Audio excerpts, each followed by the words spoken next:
जिंदगी विद ऋचा में आज जो हमारे मेहमान हैं वो मिसाल हैं मेहनत करने, हिम्मत ना हारने, निस्वार्थ समाज सेवा करने और इंसानियत का धर्म निभाने की। दिल्ली पुलिस में हेड कांस्टेबल अजय ग्रेवाल, जो कभी यूपीएससी के इंटरव्यू तक पहुंचकर फेल हो गए थे, वो आज अपनी नौकरी के साथ साथ हर रात सर्दी हो या गर्मी सैकड़ों बच्चों को पढ़ाकर सरकारी नौकरियों के लिए तैयार कर रहे हैं, वो भी बिना एक पैसा लिए। वो कर रहे हैं सही मायने में विद्यादान। अजय जी, बहुत बहुत स्वागत है आपका जिंदगी विद ऋचा में। मैडम, आपका धन्यवाद। अजय जी, विद्यादान महादान हम सबको ये पता है, सबने सुना है, लेकिन आप इसको जी रहे हैं। आपकी एक ये मुहिम है जिसके तहत आप बहुत सारे बच्चों को पढ़ाते हैं और मुफ्त में पढ़ाते हैं और सरकारी नौकरियों के लिए इन सबको आप तैयार कर रहे हैं। लेकिन इस मुहिम की शुरुआत कब, क्यों और कैसे हुई? एक्चुअली मैडम, मेरा जो बैकग्राउंड था वो रेसलिंग से था। अच्छा। और मेरे पिताजी दिल्ली पुलिस में ही थे। 2009 में मैंने दिल्ली पुलिस ज्वाइन की। तब तक हमें ये नहीं पता था कि पढ़ाई में यूपीएससी वगैरह में करना क्या होता है। ग्रेजुएशन भी कंप्लीट नहीं हुई थी, क्योंकि एज क्राइटेरिया दिल्ली पुलिस में एज ए कांस्टेबल की यदि मैं बात करूँ तो 18 to 21, 18 से 21 ही होता है। उससे पहले ही आपने ज्वाइन करना ही होता है। तो आपने 2009 में किया? 2009 में 6 अप्रैल 2009 को जो है। और 2009 से 2012-13 तक जो है ये पता ही नहीं था कि करना क्या है। दिल्ली पुलिस में जाने के बाद ना तो कभी बेरोजगारी देखी, ना गरीबी देख पाई। हम सोचते थे कि यही जो कुछ है मिलना है यहीं से है। पर एक लाइफ में एक ऐसी इंसिडेंट होता है कि वो इंसिडेंट मैं आपको बताऊं कि मैं एज ए कांस्टेबल ड्यूटी पर था। सामने से एक व्यक्ति आता है, हमें ये नहीं पता था वो है कौन। वो सिविल ड्रेस में थे और मैंने उनसे यही पूछ लिया कि सर आप कहाँ जाओगे। उन्होंने वो चीज़ ईगो पे ले ली। वो कहने लगे कि आपने हमें सैल्यूट नहीं लगाया, मैं सीनियर ऑफिसर हूँ आपका। जी, कहाँ पर तैनाती थी आपकी? ये मैं new police line Kingsway camp जो है। तो बैकग्राउंड इस तरह का रेसलिंग का था। कुछ बदतमीजी भी नहीं की थी, बस ये था कि सैल्यूट क्यों नहीं लगाया। और उन्होंने हमें जो है जड़ोदा ट्रेनिंग सेंटर में एक कोर्स के लिए भेज दिया कि इनको ना सिखाइए कि सैल्यूट कैसे लगाते हैं। अच्छा। हाँ, तो यहाँ आने के बाद यहाँ अंडर ट्रेनिंग दानिश ट्रेनिंग करते हैं। तो पता तो था कांस्टेबल का, पता था हेड कांस्टेबल का, पता सब इंस्पेक्टर का था। इससे ऊपर ये नहीं पता था कि इससे ऊपर भी दिल्ली पुलिस में कोई पोस्ट होती होगी। और आपकी क्या रैंक थी? मैं कांस्टेबल था। तो उस समय तक तो कुछ बताने वाला था ही नहीं, ना घर में ना परिवार में, यहाँ तक कि आसपास में गांव में रिश्तेदारी में कोई नहीं था कि ये बता पाए कि करें क्या। तो वहाँ यहाँ जब मैं देखता हूँ कि दानिश ट्रेनिंग कर रहे हैं तो मैं सोची ये कहाँ से आए हैं। अब हेड कांस्टेबल और सब इंस्पेक्टर तो पता था, अब दानिश जो भी मेरी जितनी एज की है, तो वो एज थी 2014 के आसपास की, जब जिस एज में बच्चे रैंक निकालते हैं यूपीएससी की जो है। और हमें पता ही नहीं था। तो हिम्मत सी करके मैंने उनसे पूछ लिया। मतलब आपको यूपीएससी नहीं पता था कि क्या होता है? ओह, बिल्कुल भी नहीं पता था। आईपीएस क्या होता है? अच्छा। क्योंकि ये जरूर पता था कि आईपीएस है, ऑफिसर है, पर वो बनते कैसे हैं ये नहीं पता था। तो उनसे मुलाकात हुई तो मैंने उनसे, बड़े हरियाणा का मैं हूँ बैकग्राउंड, मेरा रोहतक डिस्ट्रिक्ट था, खड़ी बोली थी। हिंदी तो इंग्लिश तो छोड़िए, हिंदी पे भी हाथ टाइट था। तो जो भी करके छोटा मोटा मैंने उनसे पूछा कि आप ये बताइए आप आए कहाँ से हो, कैसे आपने तैयारी करी। उन्होंने थोड़ा सा मजाक भी बनाया, क्योंकि उनकी जो शुरुआत रही होगी वो यूपीएससी की थी और हमारी आसपास में भी कहीं नहीं थी। तो वो उन्होंने बताया कि देखिए यूपीएससी होती है और एनसीईआरटी पढ़नी पड़ती है। तो वहाँ से एनसीईआरटी का नाम सुन के हमने पढ़ाई स्टार्ट करी। उन्होंने किसी का एक नंबर भी दिया था, मेरे को याद है आज भी, अतुल भारती नाम था उनका। और आप यकीन करना कि एक व्यक्ति से मैं कुछ समय के लिए मिलने के लिए जीटीबी नगर गेट नंबर 2 बत्रा के लिए, वहाँ ना ऑटो मिलते हैं वहाँ से जो है, तब मैंने वहाँ उनका वेट किया 3 घंटे। AK-47 मेरे साथ थी, कारण था मैं ऑन ड्यूटी था और उन्होंने मेरे को 3 सेकंड का समय दिया था उस दौर में। कौन व्यक्ति थे ये कोई एक अतुल भारती हुआ करते थे। तो मैंने उनसे पूछा सर आपने तैयारी कैसे करनी है। तो उन्होंने भी वही, देखिए हमारी कल क्लास का समय हो चुका है, बिहार से थे, तो आप एक काम करिए एनसीईआरटी पढ़ लीजिए। अब एनसीईआरटी तो मेरे को यहाँ पर भी बता दिया था किसी ने, अब पढ़ना क्या है ये नहीं बताया किसी ने। तो उस दिन थोड़ा सा दिमाग खराब हुआ, ड्यूटी ऑफ करी और ड्यूटी ऑफ करने के बाद जो असला मिलता है, असला बोलते हैं हम राइफल वगैरह को, जमा कराने के बाद मैं मुखर्जी नगर पहुंचता हूँ और वहाँ जाकर देखता हूँ तो वहाँ तो मंडी है, मार्केट है पढ़ाई की जो है। और मैंने वहाँ जाके पूछा कि भैया NCERT दे दीजिए, तो वहाँ फोटोकॉपी बिकती है आज भी। उन लोगों ने एक यक्स पर्सन और मेरे सामने रख दिया, ओल्ड दूँ या न्यू दूँ। अब मुझे ये भी नहीं पता था कि ओल्ड कुछ पढ़ना है या न्यू कुछ पढ़ना है, क्योंकि बताने वाला कोई नहीं है। तो मैं बोला कि सारी की सारी दे दीजिए, जो भी है जैसी भी है। और एक ऐसी बिना, वो कहते हैं ना कि जिस रास्ते का मंजिल का पता नहीं, बस ये पता है कि करना है यहीं से गुजरेगा। और वहाँ मेरे को याद है कि मैं एक बुक लेके जाता यहाँ घर से जो है, जब भी मेरे को समय मिलता मैं उसको खोल लेता। और उसी दौरान मेरी मुलाकात होती है IPS मोनिका भारद्वाज के पिताजी श्री देवीदत्त भारद्वाज जो है, वो DCP हैं, दिल्ली में DCP रही हैं। नहीं, अकाउंटेंट हुआ करते थे वो। नहीं, मोनिका भारद्वाज IPS थी। और वो हमारे पास आते हैं। वो कहाँ अकाउंटेंट थे? वो हमारे न्यू पुलिस लाइन, वो मतलब पुलिस लाइन में ही, दिल्ली पुलिस में अकाउंटेंट थे, फर्स्ट बटालियन जो है। वो मेरे से कहते कि क्योंकि मेरा वेट भी ऐसा था कि आज तो मैं कंघी करके बैठा हूँ, उस समय पर कंघी भी नहीं आती थी करनी जो है। मैं आपको फोटो दिखाऊंगा कि मेरे सीधे बाल थे। और मेरे से कहते कि पहलवान क्या कर रहा है अभी। तो मेरे को ये नहीं पता था कि उनके पिताजी। मैंने रैंडमली बोल दिया कि सर IAS की तैयारी। अब देखिए IAS नहीं बोला वहाँ पे भी, IAS बोला क्योंकि नहीं पता था ना। तो बोले कि कभी कोचिंग करी है आपने? मैं बोला नहीं सर। मैडम वो शख्स थे जो मेरे को मुखर्जी नगर लेके गए एक संस्था में, जहाँ से मोनिका ने कोचिंग करी थी। और 1,48,000 रुपये फीस थी उस समय पे। 48,000 मैंने सबमिट कराई थी, बाकी उन लोगों ने मेरी मदद की थी। अच्छा। हाँ, आज वो इंसान सुन नहीं रहे, पर मैं फिर भी कह रहा हूँ कि जिन्होंने मेरी कई साल पहले जो हेल्प की थी, तो हम उनको भूल नहीं सकते। वहाँ से शुरुआत करी और एज के उस पड़ाव में थी, मजबूरी थी कि अटैम्प्ट लेना मेरी। और मैं 2015 में मैंने पहला अटैम्प्ट लिया। मेरा प्री भी क्लियर नहीं हो पाया क्योंकि तैयारी थी नहीं, ड्यूटी भी करना है। और आप उस चीज़ को समझोगे कि 2 बजे तक तो ड्यूटी होती दोपहर में, 3 से 6 क्लास होती मुखर्जी नगर में, और बीच में गैप होने के बाद 7 से 9:30 बजे तक फिर क्लास होती। और वहाँ से यहाँ बाइक पे अप डाउन, सर्दियों में भी कुछ समझ नहीं आ पाया कि करना क्या है। बस ये था कि करना है, करना कैसे ये नहीं पता था। धीरे धीरे समय बीतता गया। 2016 प्रीलिम्स क्लियर हुआ, मेरा सेकंड अटैम्प्ट था। मेरा प्रीलिम्स क्लियर हो गया, मेंस क्लियर हो गया, और उसके बाद इंटरव्यू तक भी गई, पर फाइनली सिलेक्शन नहीं हो पाया। और 2016 में मैंने बच्चों को पढ़ाना स्टार्ट किया था। एक लड़का था। बच्चों को पढ़ाना क्यों? अच्छा चलिए, ये भी आपसे पूछेंगे, उससे पहले आपको कुछ सुनवाती हूँ मैं। अजय मुझे 2013 में जब मेरी पोस्टिंग फर्स्ट बटालियन में थी तब मिला था। वो बहुत ही खुश रहने वाला लड़का है, बहुत मेहनती है, डेडिकेटेड है, दूसरों की मदद करने वाला है। जब भी मिलता था मुझे यही कहता था, सर मैं आपसे बहुत इंस्पायर हुआ हूँ, और सर मुझे भी आगे बढ़ने के लिए आप जैसे लोगों की मदद है चाहिए। अजय जैसे बच्चों की इस टाइम समाज को बहुत ज़रूरत है, और मैं कहूँगा कि भाई अजय बहुत बहुत शुभकामनाएं, ऐसे ही आगे बढ़ते रहो, लोगों की मदद करो।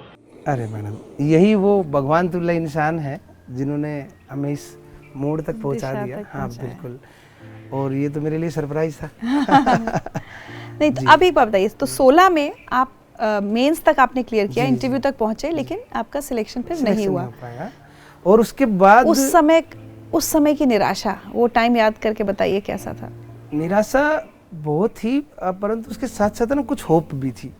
होप क्या थी कि एक प्लस पॉइंट मैं आपको यहाँ पे बताना चाहूँगा कि जब आपको किसी चीज़ के बारे में आपके परिवार को इतनी नॉलेज नहीं होती तो उसका खामियाजा भी भुगतना पड़ता है। और प्लस पॉइंट ये है कि परिवार की तरफ से कोई नैतिक दबाव नहीं था, कि मेरे पिताजी को पता ही नहीं था कि UPSC का रिजल्ट आने के 4 दिन बाद पूछते हैं कि भैया रिजल्ट आया है। तो एक वो प्रेशर होता है ना जो दिमाग में, वो नहीं था। और वो आपका क्या लास्ट अटेम्प्ट था? नहीं, उसके बाद तो जर्नी है, 5-6 अटेम्प्ट मैंने लिए। 2016 मेरा एक साथी सोमवीर दैया था, और वो कहने लगा कि मेरा भतीजा है, तू पढ़ता है, इसको भी साथ बैठा लेना। तो जैसे पढ़ाई होती तो वो भी आना स्टार्ट कर देते। उस बच्चे का सिलेक्शन आता है और वो दिल्ली पुलिस ज्वाइन करता है। अब 2016 से पूरा दिन जो थके हार कर जो मैं आता, तो पूरा दिन ड्यूटी होती और शाम को बच्चों से मुलाकात। अब 1 से बच्चे 10 हो चुके थे क्योंकि उसका सिलेक्शन आया। अब सबसे बड़ी समस्या मैडम क्या है कि इंसान तब थकता है जब उसको कोई सुनने वाला नहीं होता। क्योंकि हर कोई व्यक्ति चाहता है कि मैं कुछ भी करूं पर मेरे को सुनने वाला होना चाहिए। और मेरे पास थे मेरे स्टूडेंट, और पूरे दिन की जो भी अच्छी होती, बुरी होती, XYZ कुछ भी होता तो मैं उनके साथ शेयर कर लेता, और एक मेंटली जो है वो स्ट्रेस गायब हो जाता। अब वहाँ से कारवां चलता है, 2017 में भी दिया, अटेम्प्ट आता है और मैं पीटी में फेल हो जाता हूँ। 18 का दिया, प्रीलिम्स क्लियर किया तो मेंस में फेल हो गई, और ऐसे ऐसे अगला अटेम्प्ट आता गया। अब एक बार और इंटरव्यू तक पहुँचते हैं, परंतु फाइनली सिलेक्शन जो है वो 3 नंबर से मिस कर देता। यूपीएससी का जो है।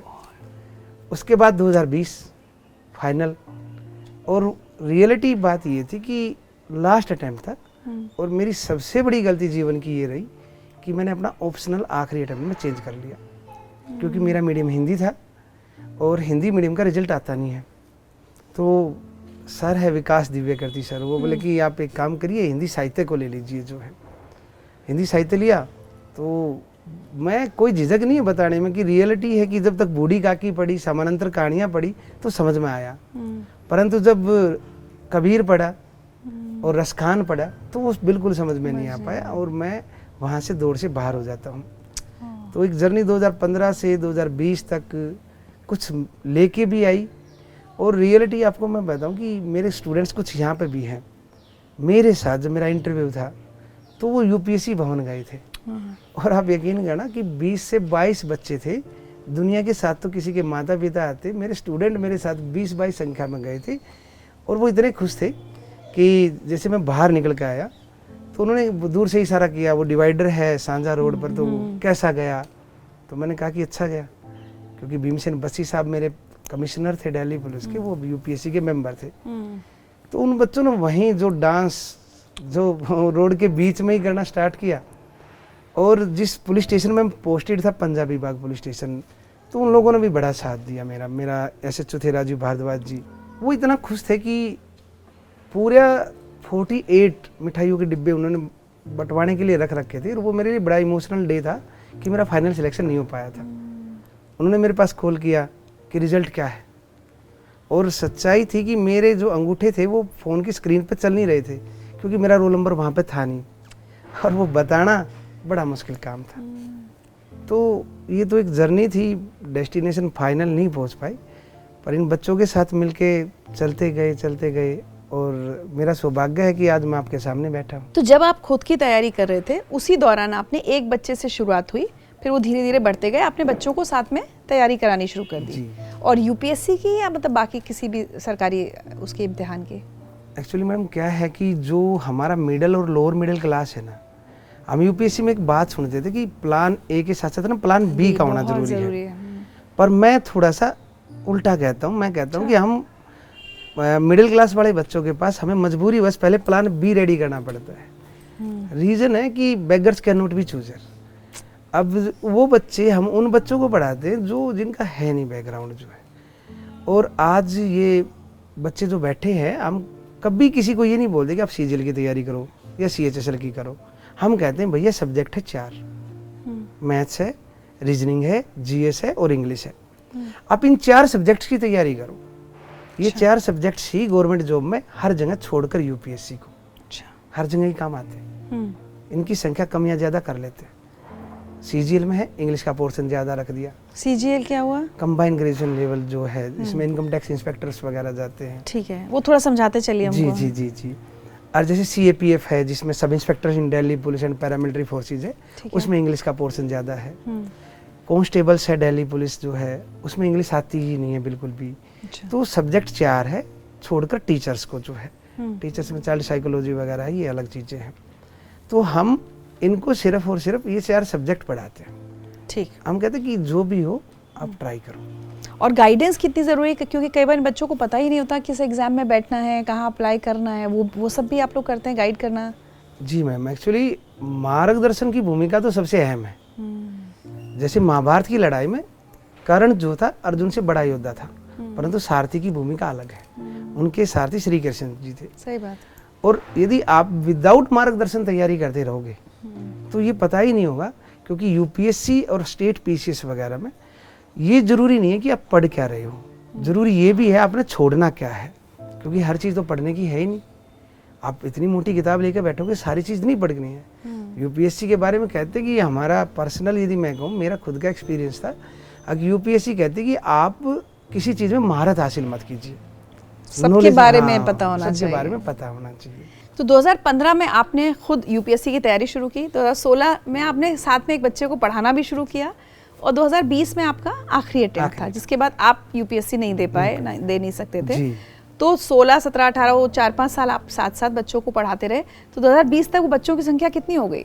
2020 आते आते मैडम वो संख्या लगभग जो है 700 प्लस हो चुकी थी, क्योंकि एक बच्चे से शुरुआत की, और इसके साथ साथ सबसे बड़ी बात ये थी कि रिजल्ट आता रहा बच्चों में, सिलेक्ट होते रहे, और वो सिलेक्शन जो है दूसरे बच्चों को मोटिवेट करते रहे जो है। लेकिन कभी ये नहीं लगता था अजय जी कि भाई मैं इन बच्चों को पढ़ाने में जो समय खर्च कर रहा हूँ वो मैं अपनी तैयारी करूँ तो मैं सिलेक्ट हो जाऊंगा, नहीं मेरा टाइम वेस्ट हो रहा है इनको पढ़ाने में?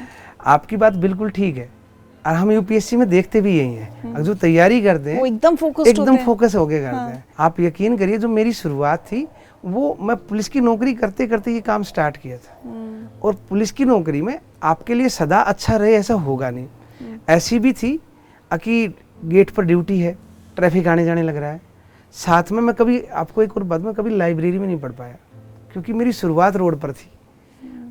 बस में बैठ जाता तो ये सोचता कि यार अभी 1.5 घंटे का सफ़र, कुछ तो होगा। और जब इन बच्चों के साथ हमने शुरुआत की थी ना पढ़ने और पढ़ाने की, तो जो भी काम हुआ, इनको पढ़ाते पढ़ाते खुद का रिवीजन होता गया कि एक चीज़ इनको 20 बार बतानी है, तो खुद की तैयारी होती चली गई।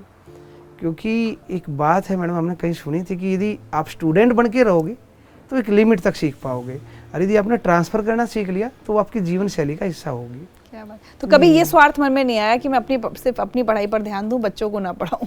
नहीं, ये मेरा आखिरी अटेम्प्ट था 2020, और मेरा जो एग्ज़ाम था उस समय पे भी दिल्ली पुलिस का एग्ज़ाम था इन बच्चों का, मेरे मेंस थे, और मैं जब भी मेरे बीच में जो गैप आता तो इनके साथ में बैठता था पूरी रात जो है।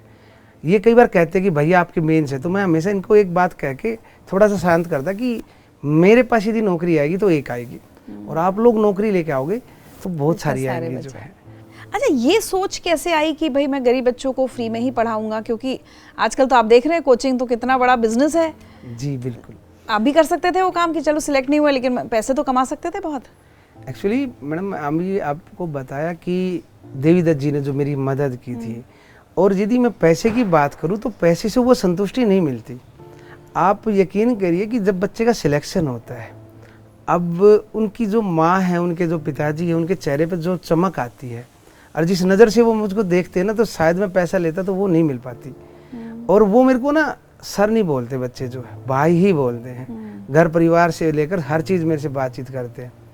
तो सबसे बड़ी बात, यदि पैसा कब तक कमाते, पैसे की लाइन बहुत लंबी है, 1 है 2 है वो उससे ज़्यादा पैसे वाला, वो उससे ज़्यादा, और दूसरी तरफ का है वो लाइन छोटी है, अगर जो मानवता की तरफ है। और आज अच्छा ये लगता है कि ये बच्चे वो बच्चे हो गए धीरे धीरे, अगर जब भी हमारे एरिया में किसी को भी ब्लड की, खून की ज़रूरत होती है तो हमसे टाई अप करता है, और ये बच्चे ब्लड भी डोनेट करते हैं। यहाँ तक पीजीआई बहुत बड़ा है रोहतक में, वहाँ पर एक बार अभी पीछे कुछ समय पहले ना खून की कमी थी, तो हमसे टाई अप किया गया, तो ये बच्चे सारे गए वहाँ पर देने के लिए।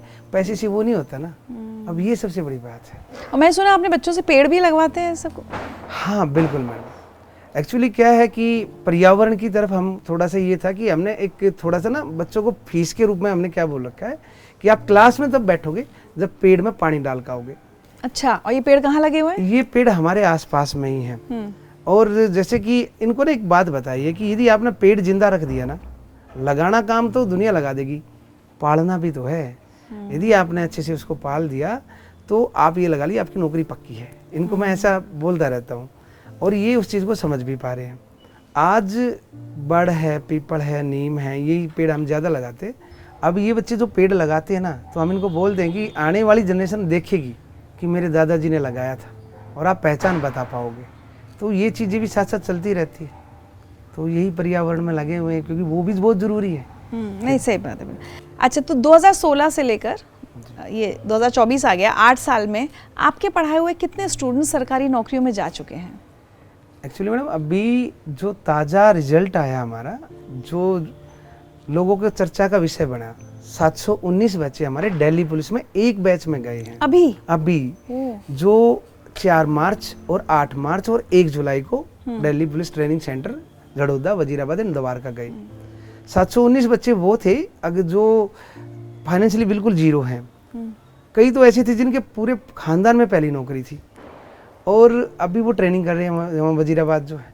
और ओवरऑल की बात करें तो 3000 प्लस हो चुके हैं जो गवर्नमेंट जॉब में लग चुके हैं अभी तक जो है। 3000 से ज्यादा? जी, अभी 2 दिन पहले रिजल्ट आया है हरियाणा में जो है और उसमें 23 कांस्टेबल जो है हरियाणा पुलिस में यहीं से गए हैं। कुछ बच्चों का ग्राम सचिव का हुआ है तो कुछ का पटवारी में भी है। तो जब धीरे धीरे ऐसे ही चला हुआ सारा का सारा और अच्छा लगता है कि पूरा दिन थक हार के आते हैं, फिर रात को उनके साथ वो पढ़ाई का काम करते हैं। मैं वही कहने वाली थी, आप पूरे दिन दिल्ली पुलिस की नौकरी करते हैं। अभी आप किस पद पर हैं? मैं हेड कांस्टेबल हूँ। हेड कांस्टेबल हैं, तो आसान नौकरी तो नहीं कर रहे हैं आप कि आराम से कहीं कुर्सी पे बैठे हुए हैं? नहीं, आसान तो है नहीं। मेरा काम डीपीए के अंदर है, दिल्ली पुलिस एकेडमी। वहाँ पर मैं साइबर क्राइम पढ़ाता हूँ जो कि आज के दौर में सबसे बड़ा क्राइम है, एंड सीसीटीएनएस जो है जहाँ पर पुलिस काम करती है। पूरा दिन 10 से 4 ट्रेनीज को पढ़ाना है जिसमें पीएसआई, सब इंस्पेक्टर्स वगैरह है, कांस्टेबल्स है एंड दानिप्स जो है। तो उनको पढ़ाना है, फिर वहाँ से यहाँ आना है और यहाँ हमारी क्लास स्टार्ट हो जाती 5 बजे। अच्छा। और 5 से 7 क्लास होने के बाद आके खाना मतलब कि अपने कपड़े चेंज किए और सुबह तक क्लास चलती है, सुबह 3 से 3:30 बजे तक जो है। अगली सुबह तक? हाँ जी। तो रात भर ये बच्चे यहाँ पढ़ते हैं, तो आप सोते कब है अजय जी? ये एक्चुअली मैडम 10:15 साढ़े 10 बजे ये लोग डिनर के लिए जाते हैं जिसमें लड़कियां अपने घर चली जाती हैं। अच्छा। और क्योंकि सेफ्टी पर्पज है तो उसके बाद 11 सवा 11 बजे ये बच्चे फिर आते हैं, लड़के जितने हैं। जी। और उसके बाद 3 बजे तक हम क्लास 3 साढ़े 3 बजे तक क्लास कंटिन्यू करते हैं। सोने की जहाँ तक बात है तो 3 साढ़े 3 बजे के बाद ही सो पाते हैं और सुबह लेट थोड़ा सा उठते हैं कि 9 बजे के आसपास जो है। फिर ड्यूटी जाना है, 10 बजे ऑफिस पहुँचना है। तो ये शेड्यूल निरंतर है और कोई सैटरडे संडे नहीं होता, कोई फेस्टिवल नहीं होता। दिवाली पे भी ये बच्चे यहीं रहते हैं, ये अपने घर भी नहीं जाते हैं। अच्छा, थोड़ा इन बच्चों के बारे में बताइए, कहाँ से आते हैं, कितनी दूर से? कोई अगर 1-2 बच्चों की कोई स्टोरी आप हमारे साथ शेयर करना चाहें ताकि हमारे व्यूअर्स समझ सकें कि कितने संघर्षों में ये बच्चे पढ़ रहे हैं। इनका कुछ बच्चे हमारे आसपास के हैं, कुछ बच्चे 20 किलोमीटर दूर से हैं, कुछ ऐसे भी है जो पश्चिम बंगाल से जो रेंट पे रह रहे हैं यहाँ पे, कुछ बच्चे ऐसे हैं जो बिहार से भी हैं। और यहाँ जहाँ तक मैं समझता हूँ हमारे स्टूडेंट्स में जिनका मैं फ़ैन हूँ, एक लड़का है वो जितेंद्र है, 90% हैंडीकैप्ड है, दिमाग ओके है परंतु चलने में बहुत सारी प्रॉब्लम है, बोलने में प्रॉब्लम है। पर उसका जो डेडिकेशन है, पढ़ाई के प्रति रेगुलेशन है, जिस प्रकार से वो लगा रहता है कमाल है। एक लड़की है योगिता, पिताजी पैरालाइज है, माताजी सब्जी की रेहड़ी लगाती है। वो लड़की खुद भी मदद करती, घर का काम भी करना है और माताजी के साथ उस रेहड़ी पे बैठना भी है और तैयारी भी करनी है। यहाँ शाम लेट नाइट तक पढ़ती है। एक रीतु भी है, पिताजी उनके रेहड़ी लगाते, डेली वेजेस पर काम करते हैं और वो लड़की तो नेशनल की प्लेयर भी है बॉक्सिंग में, सॉरी वेट लिफ्टिंग में जो है। इस तरह के तकरीबन हर बच्चे का एक अलग अलग कहानी है और यही वो है जो मोटिवेट करता है मैडम इनको पढ़ाने के लिए जो है। जब ये सामने बैठते हैं ना और जब एज ए टीचर ट्रीट नहीं करते, एज ए भाई ट्रीट करते हैं कि भाई आज घर पे ये हो गया, भाई आज ये हुआ। क्योंकि हम जहाँ पर समझ पाए ना, मुखर्जी नगर या कहीं पे भी हम गए तो सबसे बड़ी प्रॉब्लम थी कि जो एक इमोशनल अटैचमेंट टीचर के साथ नहीं हो पाता। वो इतने सारे भर लिए और अभी जब ये हादसा हुआ एक कोचिंग इंस्टीट्यूट वाला, तब ये ज़्यादा निकल कर आया कि कितना बच्चों से पैसे लिए जा रहे हैं और कितने बुरे हालातों में वो बच्चे रह रहे हैं।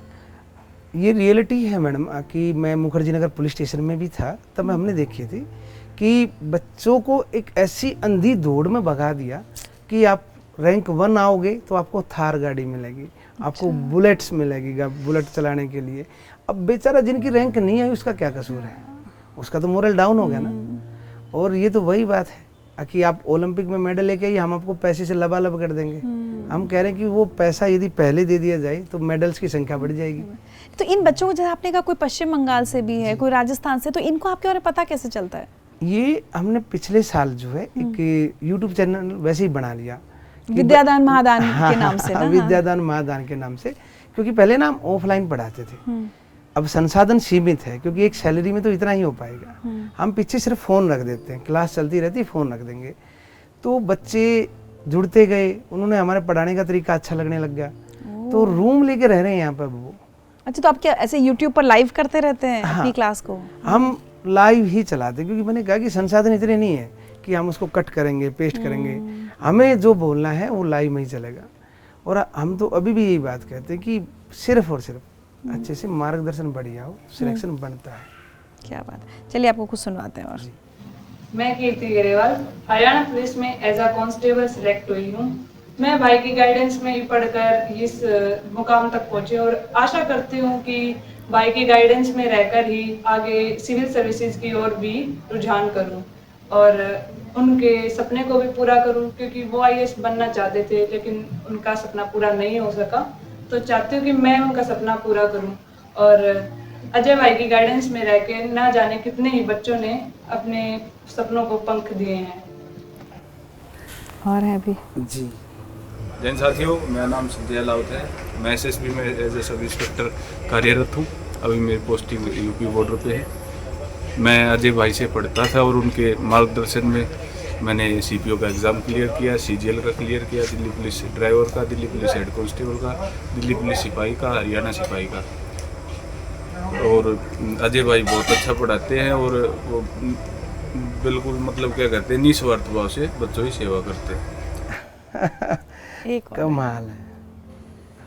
नमस्कार भाई सभी को, मेरा नाम अजय मुदगल। मैं SSC स्टेनोग्राफर 2022 की वैकेंसी से सेंट्रल एडमिनिस्ट्रेटिव ट्रिब्यूनल में बेंगलोर बेंच में पोस्टेड हूँ और इस पोस्ट से पहले मैं अन्य बहुत सारे एग्ज़ाम क्वालिफाई कर चुका हूँ, जिसमें Chandigarh police, Haryana staff selection commission clerk और हरियाणा पुलिस और अन्य बहुत सारे एग्ज़ाम्स हैं, जिसमें ESIC UDC, ESIC stenographer, ESIC MTS वगैरह हैं। और इन सभी एग्ज़ाम्स की प्रिपरेशन मैंने 2021 से अजय भाई के फ्री कोचिंग इंस्टीट्यूट पर शुरू की थी और इनकी मेहनत का ये नतीजा है कि आज मैं इस जगह पोस्टेड हूँ और अपनी मनचाही पोस्ट पर अभी कार्यरत हूँ। ये तो बड़ा सरप्राइज आप लोगों ने दिया। और इनके बारे में बताऊं मैं आपको एक लाइन जो है, ये लड़का रेहड़ी लगाने पे मजबूर हो चुका था। रेहड़ी से मतलब कि रेहड़ी लगाता था और ये स्थिति आ चुकी थी। इनके जो मामा जी हमारे पास साथ में ड्यूटी थी, तो इनके पिताजी ने बोला कि बेटा कुछ भी कर, मेरा इतना नहीं है कि मैं आपको कुछ करा पाऊँ जो है। और इनकी माता जी के पास मैं गया था, मेरे को याद है इनके मामा जी का नाम कृष्ण था। तो मैंने कहा कि बहन वो नाम का कृष्ण है और मैं वैसा कृष्ण लगा लीजिए, 1 साल के लिए बच्चा हमें दे दीजिए। हम इसको बिल्कुल ऐसे करके लेके आए थे, ऐसे करके कि 1 साल गोद दे दीजिए। और उसी का परिणाम है मैडम। अभी ये बेंगलुरु अच्छा लगा, बहुत शानदार लगा और ये ऐसा सरप्राइज है कि मेरे रोंगटे खड़े हो गए अब तो। तो आपने क्या बताया, इतने साल में 8 साल में कितने बच्चे सेलेक्ट हो चुके हैं? 3000 प्लस। 3000। कभी ये भी होता है कि याद भी नहीं रहते बच्चे जो हमारे अपने सेलेक्ट हो गए और हम पहचानते नहीं, ऐसा भी हुआ कभी आपके साथ? जी, एक्चुअली जब से ये ऑनलाइन का हुआ ना, तब से खासकर, जैसे मैं जहाँ पोस्टेड हूँ तो ट्रेनिंग सेंटर के अंदर एक परंपरा है कि आप अपने ट्रेनर को जो है वो जय हिंद बोलोगे। तो कुछ बच्चे जय हिंद बोलते, समझ में आता है, चलो ठीक है हम ट्रेनर, वो ट्रेनीज हैं। पर कुछ बच्चे बोलते भाई नमस्ते। तो वो जो भाई शब्द आता है ना तो अच्छा लगता है। मैं कहता हूँ कौन भाई? मैं ना आपकी ऑनलाइन क्लास देखती थी, सोनीपत से हूँ। कहाँ से हो? भैया मैं मेवात से हूँ। भैया मैं वहाँ से हूँ।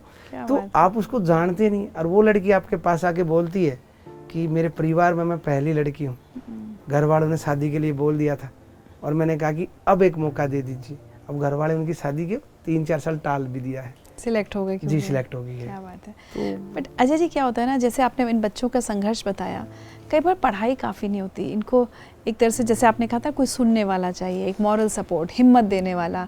कई बार हालात ख़राब हो जाते होंगे, भाई आपने कहा किसी के पेरेंट्स में किसी को पैरालिसिस हो गई, वो आ नहीं पा रहा, कुछ दिक्कत है, उस समय भी आपको खड़ा रहना पड़ता होगा इन सब बच्चों के साथ? जी मैडम, एक्चुअली जब भाई शब्द यूज कर दिया ना इन्होंने हमारे लिए, तो एक पारिवारिक रिश्ता है। और आज मैं पहली बार, क्योंकि आपको मैं अपना रोल मॉडल मानता हूँ, आपके सामने बोलूँ, 15 साल की मेरी सर्विस है और 15 साल में जो सेविंग है वो 2.5 लाख रुपए है। अब उससे अंदाज़ा लगा लीजिए कि कहीं ना कहीं 15 साल में सिर्फ 2.5 लाख ही जमा कर पाया। जबकि पुलिस की छवि बहुत खराब होती है इस मामले में। भारत सरकार सैलरी भी बहुत देती है, ऐसा नहीं कि सैलरी नहीं देती, पर ज़्यादातर हिस्सा मेरी सैलरी का इन्हीं के ऊपर खर्च होता है। ये हर चीज़ शेयर करते हैं। एक छोटा सा बच्चा, एक डिस्कस में करता हूँ, छोटा सा बच्चा था, वो मेरी 15 अगस्त की ड्यूटी थी और 15 अगस्त से 2 दिन पहले 13 अगस्त आता है, उस दिन फुल ड्रेस रिहर्सल होती है। तो हमें लगा दिया गया, सिपाही होल्डर की तो ड्यूटी ऐसी है कि भैया यहाँ मेट्रो स्टेशन है, रोहिणी मेट्रो स्टेशन था, तो यहाँ से है ना नीचे से इनको हटा दीजिए जो है।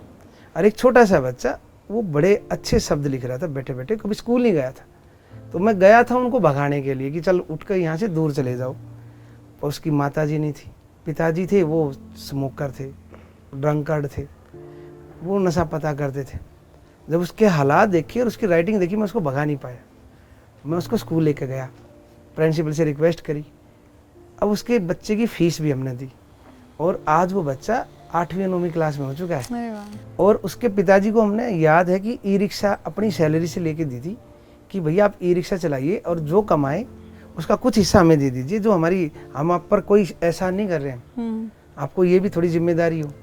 तो उसने पैसे तो लौटा दिए, पर अच्छा ये लगा कि आज वो पूरा परिवार अच्छे से रह रहा हाँ है। ठीक से रह रहा है।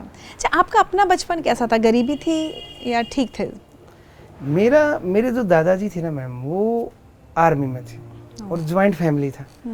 गरीबी हम इस सेंस में कह सकते हैं कि दादाजी जो थे ज्वाइंट फैमिली में सबसे बड़े थे और बड़े के हमारे ये चीज़ सिखाया गया कि बड़े के ऊपर जिम्मेदारियां बहुत हैं। वो जो कि कहते कि मिलती है विरासत में जिम्मेदारी मिलेगी, तो वो उन पर जिम्मेदारियां थी। परिवार बड़ा था तो हर चीज़ की थोड़ी सी देखी थी कि हर चीज़ यदि संख्या में ज़्यादा आती तो बांट के खाना था। फिर पिताजी पुलिस में थे तो इतना नहीं था कि जो चीज़ मुंह से निकाली वो मिली, हाँ देर सवेर मिली, नो डाउट है। तो नौकरी भी है, वो बेरोजगारी नहीं देख पाई, 18 साल की एज में लग गए थे नौकरी जो है। तो कुल मिलाकर ठीक था सारा चीज़। तो अभी आपके परिवार की स्थिति ठीक है, क्योंकि आप कह रहे हैं अपनी सैलरी का इतना बड़ा हिस्सा आप यहाँ बच्चों को पढ़ाने में सब में, क्योंकि देखिए खर्चा होता ही है, छोटी छोटी चीज़ें कुछ अरेंज करनी है, कुछ है तो खर्चा तो होता है।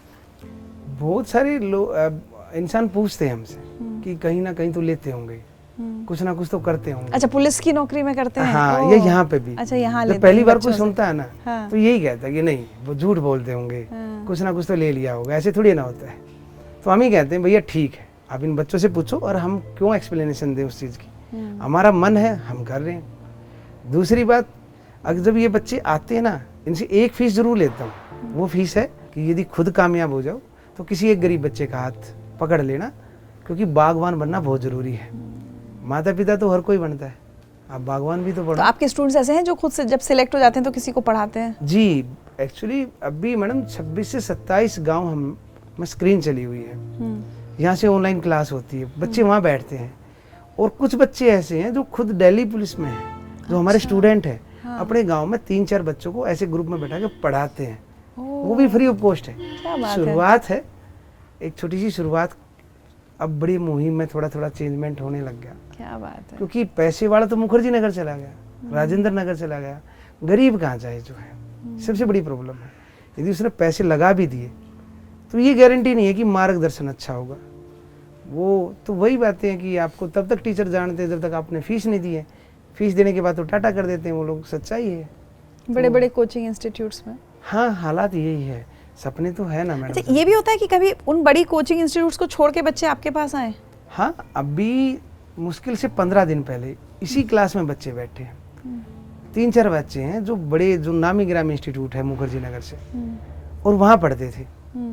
और क्योंकि हमारी एक टैग लाइन है, या तो बच्चा जिसको अभाव है या तो वो हो, या फिर पुलिस वाले का या आर्मी पर्सन का हो, क्योंकि पुलिस वालों को हम इसलिए मना नहीं कर पाते, मैं खुद पुलिस में हूँ।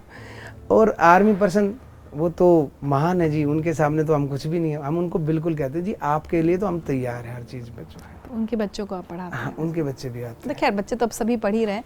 अच्छा, मुझे ये भी पता चल रहा है बार बार कि आप बहुत अच्छी आदतें बच्चों को सिखाते हैं, समाज सेवा की भी, दूसरों की केयर करने की, उसके बारे में बताइए थोड़ा। मतलब पढ़ाई के अलावा भी आपके बच्चे, आप अच्छे इंसान तैयार कर रहे हैं।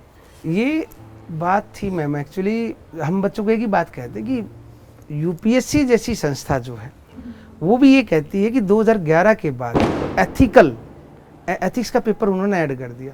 उनका ये मानना है कि एथिकल वैल्यूज खत्म होती चली गई। सही बात है।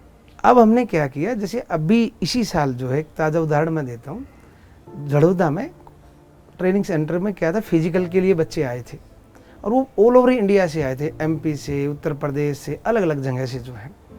अब उनके लिए सर्दी ज़्यादा थी क्योंकि 13 जनवरी से 20 जनवरी तक का फिजिकल था और सर्दी इतनी कि रजाई में भी ठंड लगे। तो मैं वहाँ पोस्टेड हूँ, तो मैंने देखा कि जो वहाँ की पब्लिक है आसपास की, वो इसी अभाव का फ़ायदा उठाती है कि 200 रुपये पर नाइट लेते हैं, हमारे यहाँ रुक जाइए। और जब एक भाई अपनी बहन को लेकर आता है और वो भी अनजान शहर में, रात काटनी बड़ी मुश्किल है। तो यही वो फौज थी जब मैं इनके सामने बोला था कि भाई एक काम करते अच्छा, और हमने उन बच्चों की रुकने की व्यवस्था, मेरे यहाँ से वो 7 किलोमीटर दूर है, रुकने की व्यवस्था, रजाई, शाम का खाना और सुबह चाय बिस्किट और यहाँ से वहाँ तक छोड़ना, सब फ्री ऑफ कॉस्ट सब इन बच्चों ने किया। सब इन बच्चों ने। क्या बात है। हमने बोला कि भैया देखिए, कोई अच्छा काम करने के लिए ना 2 चीज़ों का होना जरूरी है, या तो आपके पास पैसा है, प्लस में सबसे ज़रूरी है मैन पावर। मेरी पावर ये थी। और लड़कियां भी आई, लड़के भी आए, रात को 3 बजे भी आए, और पर डे 1800 बच्चे अपने यहाँ पे स्टे करवाना अलग अलग जगह। क्या बात है। और आज उसका परिणाम बताऊं मैम कि वो बच्चे अलग अलग जगह से कुछ फेल हुए, कुछ पास हुए। ये बच्चे गए थे उत्तर प्रदेश पुलिस का फिजिकल देने, और उन बच्चों ने इनको स्टेशन से उठाया और अपने घर पर रखा। क्या बात है। ये अच्छाई की एक चेंज शुरू हो जाती है ना, तो वो आगे बढ़ती रहती है। अच्छा, एक बात बताइए अजय जी, अब आप दिल्ली पुलिस में हैं, आप अपने आसपास बहुत सारे अपने साथ के लोगों को, सहकर्मियों को भ्रष्टाचार करते भी देखते होंगे, बुरा लगता होगा। इन बच्चों को फिर वो भी सिखाना है कि भाई जब सरकारी नौकरी लगे तो भ्रष्टाचार नहीं करना है, रिश्वत नहीं लेनी है। ये सबसे बड़ी बात है कि आप किसी को जबरदस्ती कोई चीज़ नहीं सिखा पाओगे। हम ये बच्चे जहाँ से उठे हैं ना, जो आए हैं, कुछ को 5 साल हो गए, किसी को 8 साल हो गए पुलिस में गए। इस मामले में मैं लकी हूँ कि मेरे स्टूडेंट जो है वो सच में किसी से कोई लेना देना नहीं है, अपनी नौकरी करनी है, और वो सच में पुलिसिंग कर रहे हैं कि आप उनकी वजह से दिल्ली पुलिस दिल की पुलिस कहलाती है। और यही सबसे अच्छा तरीका है, क्योंकि उनको पता है कि हम कहाँ से चले और कहाँ पे पहुँच गए। और होता है कभी बड़ा दुख भी होता है कि एक पुलिस वाला पूरी कम्युनिटी को बदनाम भी करता है। बुरा लगता है कि देखो ये इतना कमा रहा है, हम नहीं कमा रहे। नहीं, कमाने का तो एक चीज़ में कमाया, मैं कहता हूँ उस मामले में मैंने उनसे ज़्यादा कमाया। इंसान के मामले में ये इतना कमाया कि बस पूछो मत, कि पता नहीं चलता। हमने सुना था सिर्फ महाभारत के समय कि जो गांधारी जी थी उनके पुत्र 100 थे, और हमारे भाई जो है बहुत सारे। तो ये सारी चीजें थी। अच्छा, एक चीज बताइए, जब घर का एक व्यक्ति बहुत ज्यादा समाज सेवा में लग जाता है, अपना समय भी उधर दे देता है, पैसे भी उधर, सब कुछ मतलब, तो कई बार घर वाले बड़े दुखी होते हैं कि ये तो हमारे लिए वक्त था, ये तो हमें मेला घूमने जाना था, हम नहीं जा पा रहे, ये तुमने पैसे भी वहाँ खर्च कर दिए, ये तो मुझे तो नई साड़ी लेनी थी। तो आपके घर में शिकायतें होती हैं? मैम, ये मानव की प्रवृत्ति होती है।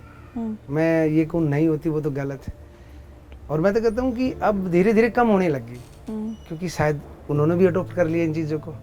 क्योंकि अडोप्ट इसलिए कर लिया कि जब समाज के अंदर वो लोग भी जाते हैं ना, तो समाज उनको जिस दृष्टि से देखता है तो उनको भी अच्छा लगता है। हाँ, होता है कि कई बार हो सकता है कि मेरे बच्चे मेरे को ये बात बोल दे कि पापा वहाँ जाना था, घूमने जाना है, और मैं इनको ये कह दें चल कोई नहीं अगले साल चलेंगे। कारण है, इनको ये तो नहीं बताता कि पैसा नहीं है, उनको यही बताता कि अभी हमें वो नहीं मिली है, सरकारी छूट नहीं मिलती, या जो भी बहाना बनाना है, छोटे बच्चे समझ जाते हैं। पर सेक्रीफाइस तो है मैडम, परिवार का भी है, नो डाउट है। क्योंकि जब ये काम में लगे होते तब मैं सोता हूँ। सुबह जैसे ये काम करते हैं तो मैं सोता रहता हूँ, ये मेरे को जगाते नहीं है। और इतना काफ़ी होता है इन चीज़ों में लेके कि ना कोई जिम्मेदारी देते, ना कोई काम की बोलते। तो मैं कह सकता हूँ कि ये हिडन हीरो है मेरे पीछे जो है। क्या बात है। आपको एक मैसेज और सुनवाएं? जी। आप सभी को नमस्कार। मैं मिसेस प्रीति अजय ग्रेवाल। हमारी शादी मार्च 2011 में हुई थी। शादी के समय इनका रुझान रेसलिंग की तरफ था। ये दिल्ली पुलिस में कार्यरत थे। फिर धीरे धीरे इनका इंटरेस्ट सिविल सर्विस की नौकरी की तरफ हुआ और इन्होंने दिन रात एक करके पढ़ाई करनी चालू की। पहली बार मेंस में रहने के बाद इन्हें एहसास हुआ कि न जाने ऐसे कितने ही बच्चे होंगे जो सही गाइडेंस ना मिलने की वजह से सफल नहीं हो पाते, और फिर इन्होंने बच्चों को पढ़ाने का निश्चय किया। मैंने और मेरे परिवार ने हर कदम पर इनका साथ दिया, जिसके परिणाम स्वरूप आज न जाने कितने ही बच्चे सफल हुए और न जाने कितने ही बच्चे सफल होने की कगार पर है। ये आपने बड़ा अच्छा सरप्राइज दिया। एक्चुअली कहते हैं कि कहीं ना कहीं ऐसा लगता है कई बार कि इनका जो हक है वो कहीं ना कहीं हमने ख़त्म भी कर दिया। आप लोग का अफसोस होता है कभी?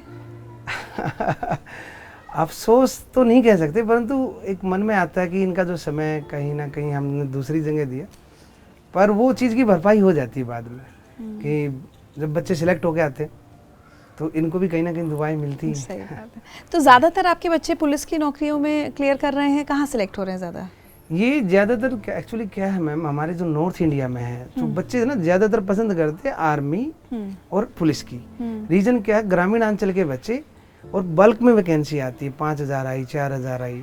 इसके अलावा हमारे बच्चे कुछ टीजीटी भी है, अच्छा, पीजीटी टीचर्स में भी हैं, पीआरटी टीचर्स भी हैं, केवी में गए, साथ में डीएसएसबी में भी गए, और कुछ बच्चे जो ऐसे भी हैं जो पीसीएस वगैरह में भी गए। ओह अच्छा। हाँ, अरे एक वाह। लड़की थी वो हमारे पास ही पढ़ती थी, अब फिलहाल वो डीएम है, एसडीएम की पोस्ट पर है, सॉरी। अरे वाह। और कहाँ? अभी वो बरसाना के पास जो है, अच्छा। तो शुरुआत हो चुकी है। और जब एक बच्ची वहां तक जा सकती है तो उनको देखकर इन्होंने भी तैयारी शुरू करी है। तो पुराने स्टूडेंट्स टच में रहते हैं, आते रहते हैं मिलने कभी? हाँ बिल्कुल, वो लोग आते हैं और अपना एक्सपीरियंस भी शेयर करते हैं, क्योंकि कभी ऐसा भी होता है कि ड्यूटी है, अरेंजमेंट आया है, कोई लैंड ऑर्डर का इशू है, वहाँ पे भी जाना है। तो प्लस बात ये है कि कुछ बच्चे ऐसे हैं कि जो मैं नहीं होता तो वो खुद टीचर बन जाते हैं। अरे वाह। सबसे अच्छी बात ये है, जैसे अभी संजय का आपने दिखाया था, वो लड़का है, वो आता छुट्टी घर बाद में जाता है, पहले यहाँ आता है और 2-2.5 घंटे बच्चों के साथ बैठता है, अपने एक्सपीरियंस शेयर करता है कि भैया हम भी घर वालों से पैसे मांगते थे, अब यहाँ पहुँच गए हैं। तो अच्छा लगता है कि अटैचमेंट है और ये निरंतर बढ़ती जा रही है, तो एक दबाव भी है कि इस मुहिम को जिंदा भी रखना है। तो अग्निवीर में भी गए क्या आपके बच्चे को? हाँ, अभी 2 दिन पहले ही एक लड़के की ज्वाइनिंग आई है जो कि 26 तारीख को जाएगा। अभी पिताजी उनके एचएनजी में है, एचएनजी यहाँ पे एक फैक्ट्री है, ग्लास फैक्ट्री जो है, गार्ड की नौकरी है और उनके खानदान में पहली नौकरी है। तो अग्निवीर के लिए ये युवा बच्चे, ये लोग क्या सोचते हैं बच्चे? अच्छी है चीज? इसके ऊपर इतना बहस हुई देश भर में। जी एक्चुअली मैडम क्या है कि हम कहते हैं beggars can not be chooser, सरकार अपना पक्ष रखती है और हम कहते हैं कि आप करिए, क्या पता जो सरकार छूट देगी, क्या पता आप उसी में शामिल हो जाओ।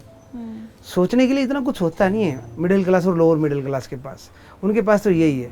धीरे धीरे गवर्नमेंट जॉब वैसे भी धीरे धीरे कम आने लग रही है अब तो, और यदि आप इसमें भी कुछ अच्छा नहीं कर पाए तो वही बात है, फिर कहाँ जाएंगे, फिर मजबूरी है। ये अपने व्यूअर्स को बताना चाहेंगे कि 6:30 बज रहा है और हमारे पीछे जितने सारे बच्चे बैठे हैं, अब इनकी क्लास शुरू होगी और ये रात भर पढ़ेंगे। लड़कियां जो है वो 10:30 बजे घर चली जाएंगी, लेकिन लड़के सुबह 3-3:30 बजे तक पढ़ेंगे।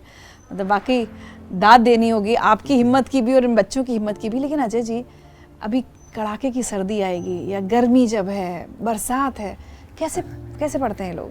ये बात मैं आपको बताऊं कि देखिए, और दिल्ली की सर्द रात ये बच्चे हैं और ये सच्चाई है। हमारे पास जो मैंने बोला ना कि संसाधन थोड़े से कम है, जो रूम है, रूम के अंदर 25-30 बच्चे ही बैठ पाते हैं। 12 साल हो चुके हमें पढ़ाते, हम कभी रूम में बैठ के नहीं पढ़े आज तक। कड़ाके की सर्दी में भी खुले आसमान के नीचे रहते, चाहे वो धुंध हो, चाहे, हाँ दिक्कतें होती है मैं बारिश के समय पे, क्योंकि उसकी मजबूरी है, और नहीं तो चाहे कितनी भी गर्मी हो। तो यहाँ क्या आप लोग मतलब हीटर अलाव कुछ जलाते हैं? नहीं, कुछ नहीं, ऐसे बैठते हैं, ऐसे ही बैठते हैं। आज तो जनवरी 1 जनवरी से लेकर कोई भी जनवरी फरवरी कुछ भी हो, और ये पढ़ते भी, ये कहते सर्दी लगती भी नहीं है, सच्चाई को बीमार भी नहीं होता। रीजन बहुत सारे हैं ना, क्योंकि सपनों की आग बहुत कुछ कहती है मैडम। सपने माँ के है, सपने बाप के है, और यदि सर्दी लगने लग गई तो कैसे पूरा होगा। लड़ाई उनसे है जो महंगी कोचिंग में जाएंगे, लड़ाई उनसे है जिनके पास संसाधन है, वो ऑलरेडी हमसे आगे है ना, उनको पीछे छोड़ना है तो उनसे तेज दौड़ना होगा। और यही है हमें प्रकृति से प्यार हो चुका है, प्रकृति इन पर मेहरबान रहती है। जो गर्मी है, गर्मी में भी ऐसा ही है। और जैसे अब जो मौसम है, इस मौसम में थोड़े से ना मच्छर ज़्यादा आ चुके हैं, कीड़े होते हैं। हाँ कीड़े होते हैं, उसमें भी ये बैठे रहते हैं, कोई दिक्कत नहीं होती, चलता रहता है। वाकई आपने बहुत बड़ी बात कही कि लड़ाई तो उनसे है जिनके पास संसाधन है, उनसे कॉम्पीट करना है इन्हें। उनसे लड़ाई करके देखिए, और लड़ाई भी नहीं, मतलब कंपटीशन है, प्रतियोगिता है। मैं पॉजिटिव वे में कह रहा हूँ कि नेक टू नेक कंपटीशन है।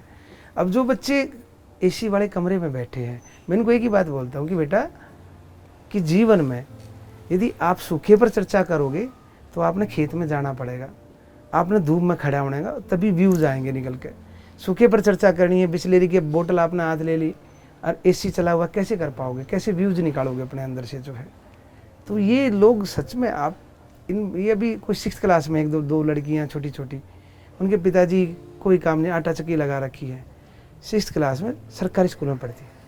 और उनको देखोगे ना, आप ज़मीन पर बैठती हैं, आप उनसे पूछो कॉन्स्टिट्यूशन में आर्टिकल कितने हैं, अमेंडमेंट जो है वो कितने हैं, कौन सी किताबें पढ़नी होती है, वो रैंडमली स्पेक्ट्रम, मॉडर्न इंडिया के लिए स्पेक्ट्रम है, वो उनको याद है, क्योंकि वो डेली कहानी सुनते हैं बैठ के यहाँ पर। और अच्छी बात है, कोई ना कोई तो होगा। अजय तो नहीं लिया, अजय के किस्मत में नहीं थी वो बत्ती वाली गाड़ी जो है, इनकी किस्मत में पक्की है। आप खुद रेसलर क्यों नहीं बने? रेसलिंग का बैकग्राउंड है आपका। एक्चुअली मेरे पिताजी रेसलिंग से जुड़े हुए थे, आज भी वो कोच साहब के नाम से उनको जाना जाता है। अच्छा। तो रेसलिंग बचपन से ही थी।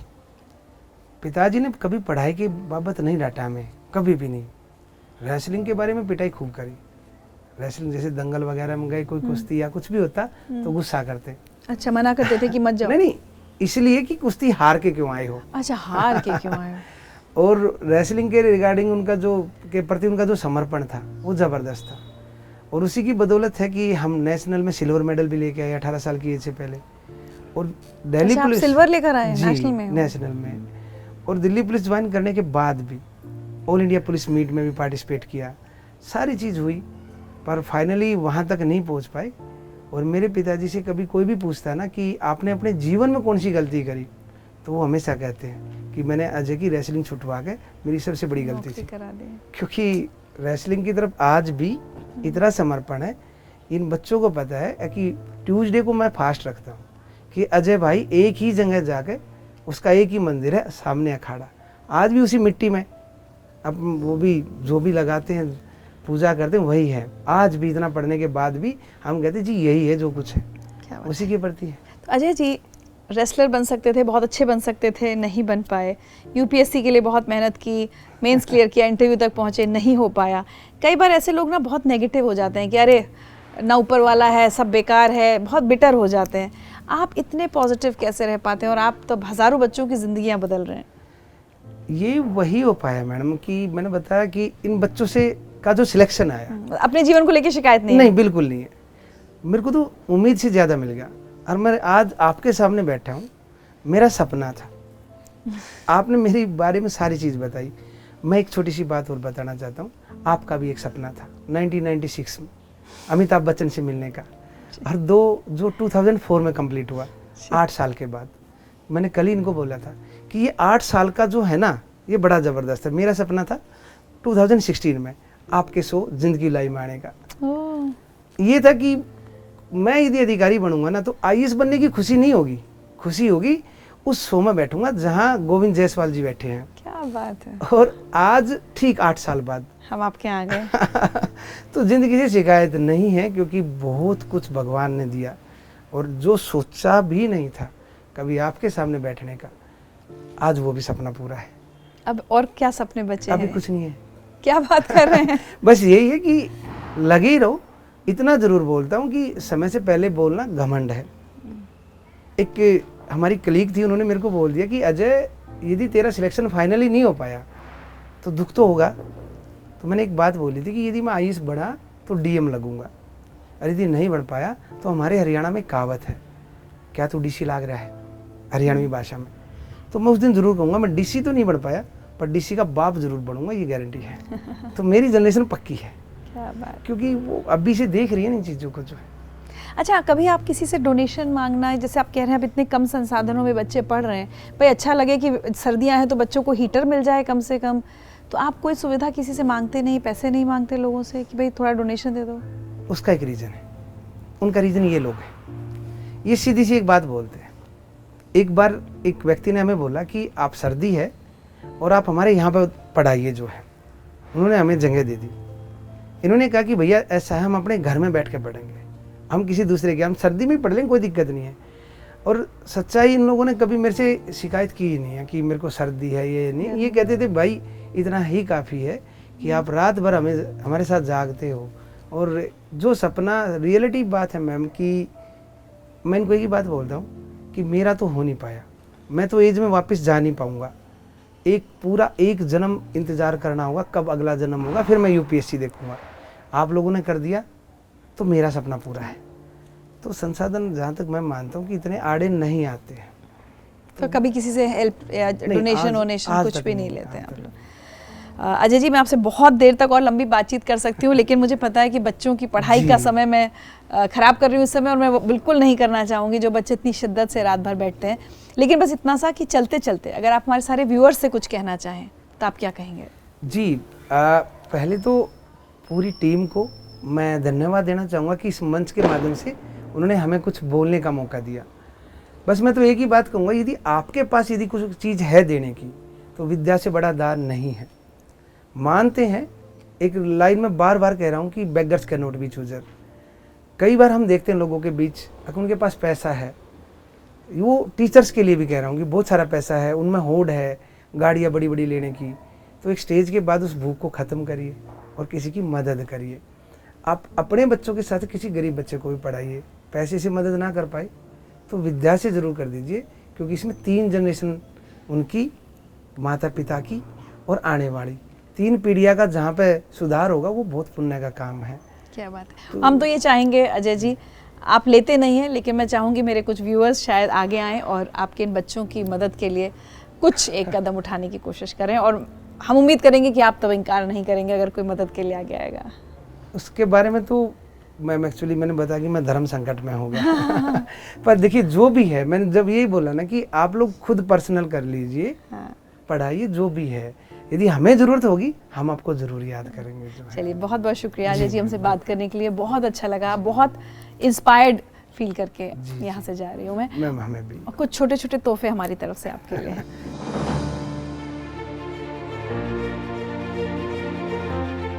अपने सपने दूजी आंखों में जिनको दिखते हैं, आने वाले कल के वो ही भाग्य लेख लिखते हैं। जीवन पथ में लिखी हार को जीत ही जो पढ़ते हैं, बनकर वो चाणक्य सदा ही चंद्रगुप्त गढ़ते हैं। सच्चे साधक सपनों का व्यापार नहीं करते हैं। हम भी आपके लिए ना कुछ लेके आए आपकी टीम के लिए, ये हमारे बच्चों की तरफ से है। पुल के दोनों पैर नदी को पार नहीं करते हैं। पुल के दोनों पैर नदी को पार अगर कर जाएंगे, लाखों लोग कहो कैसे उस घाट उतर पाएंगे। जिस मन में कल की कुंठा न आज का भय होता है, ऐसी हिम्मत रखने वाला सदा अजय होता है।